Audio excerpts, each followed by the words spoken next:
अजान को लेकर के एक विवाद फैला हुआ आपके बयान पर, क्या कहेंगे?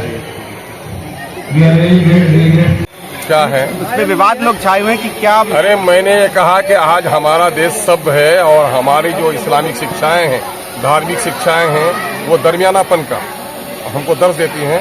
आवाज मध्यम होनी चाहिए, आवाज माइक पर अजान होनी ही चाहिए, लेकिन आवाज मध्यम होनी चाहिए। मैंने तो ये कहा, लेकिन मैं कह रहा हूं कि मेरा सनातन धर्मी भाई कब ये कहेंगे कि मंदिरों की भी आवाज कम होनी चाहिए। मेरा ये संदेश तमाम तर धार्मिक प्रोग्राम के लिए है, मंदिर में हो, मस्जिद में हो, गुरुद्वारा में हो, सांस्कृतिक हो, राजनीतिक हो, है ना, एकेडमिक हो, सारी जगहों पर ये खास अंदाज की आवाज होनी चाहिए। यही बात मैंने कहा, कोई दूसरी बात थोड़े कहा है। अजान पर हमारा यकीन है, हमारे ईमान का हिस्सा है, दीन का हिस्सा है, हम उसकी नफी नहीं कर सकते, लेकिन हाँ, हम उसमें संयम बरतने और आवाज को मध्यम करने की बात हमने कही। और ये हमारा पैगाम सबके लिए है, मंदिर, मस्जिद, गुरुद्वारा सबके आपस में भाई भाई मिलकर। अच्छा आप लोगों को नहीं लगता? अरे मक्खी को, मधुमक्खी को फूल अच्छा लगता है और दूसरी मक्खियां होती है उसको गोबर अच्छा लगता है, मधुमक्खी बनिए। कुरान समझो कि मैंने जो तेज दौड़ने वाला एक जानवर घोड़ा बनाया सवारी, लेकिन रेतीली मैदान में घोड़ा थक जाता है। हमने ऊंट को तख्लीक किया और ऊंट की तख्लीक देखो, उसके तलवे की बनावट देखो, वो रेत में धंसता नहीं है। और फिर देखो दूर तक पानी नहीं मिलता, वो 250 लीटर पानी पी सकता है, 14 दिन तक प्यासा रह सकता है। गर्दन की झोंक ऐसी थी कि उसके चलने में आसानी होती है। यानी क्या था? इल्मुल हैवानियत। पहाड़ी तो इलाका ही था अरब का।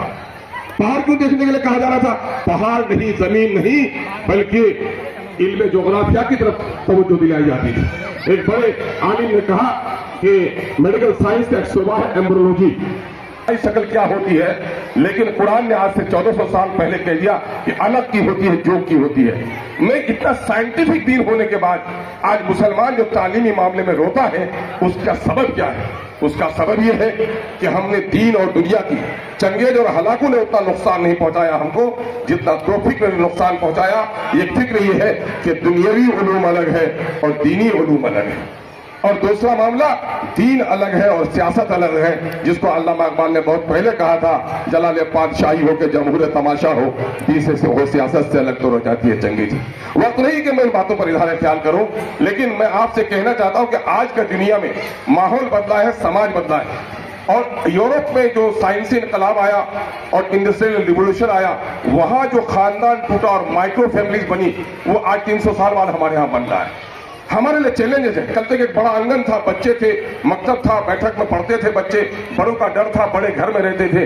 लेकिन आज बाप अगर सर्विस भी करता है बाहर है, मुलाजिमत करता है तो बाहर है, मजदूर है तो बाहर है। ऐसे वक्त में बच्चों की तालीम का सबसे बड़ा जो बोझ है, सबसे बड़ी जिम्मेदारी है हमारी बेटियों पर है।